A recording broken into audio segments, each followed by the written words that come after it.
Hello folks in YouTube land, Chris Rich here. Welcome back to the channel. You know, I put these videos together in hopes to inspire you to do what sets your soul on fire, what lights you up in life and brings you alive. And for me, if you've watched my videos, you know a lot of that's about exploring backcountry, fly fishing with close friends and family. One of my favorite things to do is to fly fish with my dad. Had a lot of fun doing that over the years.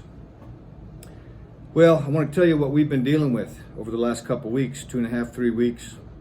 It involves my dad, 84 years old, diabetic. It involves COVID-19.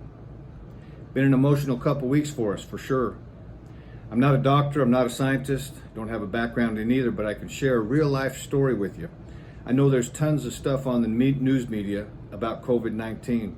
A lot of rumors going around, a lot of stories going around, a lot of news press coverage. I don't watch the news, but I hear it from friends. But I wanted to bring you a real life story of COVID-19, how it affected our family, the impact it had. It was about 2.5, 3 weeks ago. My dad started not feeling well, sleeping a lot, like 22, 23 hours a day. Wasn't eating very much, hardly eating at all, as a matter of fact. After a week of this, he had a diabetic episode on a Sunday. Went into diabetic shock. I thought he was having a stroke. Had to call 911. I thought we were losing him right there. It was tough. I lost it. Had a hard time breathing. Couldn't stand up. Had a hard time talking. I just lost it. Didn't last for very long, but it hit me. I thought that was the end for Dad. Paramedics got there. They checked him out. No stroke. Heart's working great. Pulse is good. Oxygen level's good. Got very low blood sugar. They gave him a shot. Within a few minutes, he sat up in bed. Seemed like everything was normal. We didn't know he had COVID at the time. They didn't think he had COVID when they looked at him and listened to his lungs. They said, hey, make sure he's eating well, drinking well, get lots of rest. Well, he was getting lots of rest, but he wasn't drinking, he wasn't eating.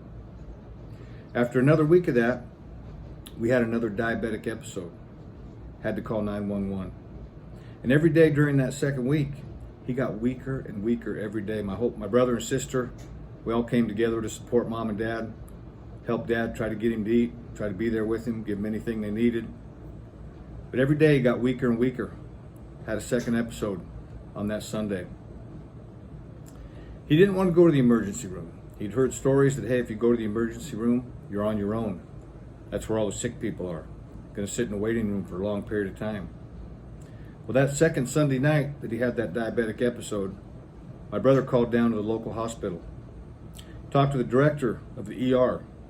Said, my dad's not doing well, and he's got some concerns about coming in. He doesn't want to have to wait in the waiting room for a long period of time. I don't even think he could do it. And he doesn't want to have to go in alone.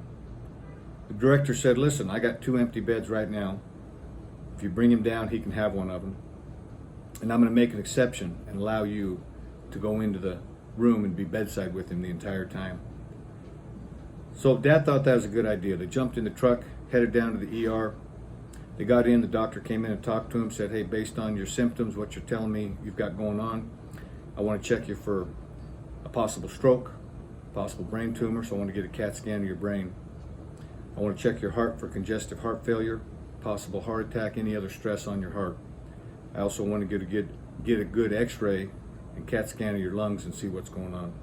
We're also going to run a COVID test. So they ran all the tests. They came back an hour or two later. They came in and started going over the tests, and Dad was whipped. He was having a hard time staying awake, sleeping 23 hours a day. He was kind of in and out of sleep. The doctor started going over the tests. Your brain is clean. No sign of a tumor, no sign of a stroke. Your heart looks phenomenal. No congestive heart failure, no heart attack, no stress on the heart of any kind. Your lungs, however, have got these white spotches on them. These are consistent with COVID-19. Based on your other symptoms, not eating, being tired all the time, you've got COVID-19. My dad kind of opened up one of his eyes and looked at my brother and said, it's just COVID? Doctor said, yeah, that's right. You've got COVID. My dad kind of sat up in bed, looked around, smiled, and said, oh, that's great news. See, folks, it's all perspective. All perspective. When you're sitting there looking at a possible brain tumor, stroke, congestive heart failure, and it's just COVID, wow. They gave him a shot of dexamethasone. It's a steroid they've used for over 60 years in different applications. Sent him home. Said, hey, if you get worse, get to where you can't breathe, come back, we'll take care of you. That was on Sunday. Now we're on Friday. Every day, Dad's gotten better. Nothing short of an absolute miracle. Just like that, boom. He wakes up on Monday morning.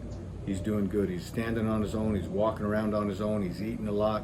In fact, I'm getting ready to run down to Bass Pro Shop with him here in just a little bit. Now, I want to share you another little piece of this story. Hopefully you got something there about perspective. It's all perspective, folks. It's all perspective. I know there's tons of stuff on the news media. They want you to be scared. And I got news for you. This was a scary episode. We thought we were losing our dad. And in perspective, hey, we got lucky. We got lucky, and it's just COVID. We're either going to make it or we're not going to make it. We don't have control over that. Nothing we can do about it. More than likely, everyone walking around is going to get exposed to this at some point in time. Going to have to deal with it. That first Sunday that he had that diabetic episode, we had no idea he was dealing with COVID. A couple came over that afternoon to visit. They're in their early 60s. The wife is a nurse, the husband's a carpenter. Good friends of my folks. They came over to just see how they were doing, let them know they were praying for him. Hey, you're going to be okay, they said. We got faith. Well, the next morning, when they wake up, that gal, she started to convince herself that she wasn't feeling so well. As the day wore on, she convinced herself she was feeling worse. Eventually, she convinced herself that she had contracted COVID. Pretty soon, she was convinced she was going to die from COVID, and she wasn't going to make it through the day. She was so serious about this, she released her husband to get married. Didn't want him to be alone. I release you to get married, she said. She went into such a panic attack, they had to call 911 and bring the paramedics out, give her a shot to settle her down and tell her, there's nothing wrong with you, you're okay. The paramedics said that more than half their calls right now are exactly that. Dealing with panic attacks for people convinced they're dying of COVID-19 and there's nothing wrong with them. Folks, turn off the news. The news is not your friend. They want you to be scared. They want to keep your eyeballs locked on it as if they've got the answer. They don't have the answer. They've got fear. They've got fear mongering for you. That's all they're giving to you. Go out and live life. Be safe. Wear a mask. Protect yourself. Stay away from groups. Do whatever it is you need to do to be comfortable and know that you're being safe. And remember, it's just COVID.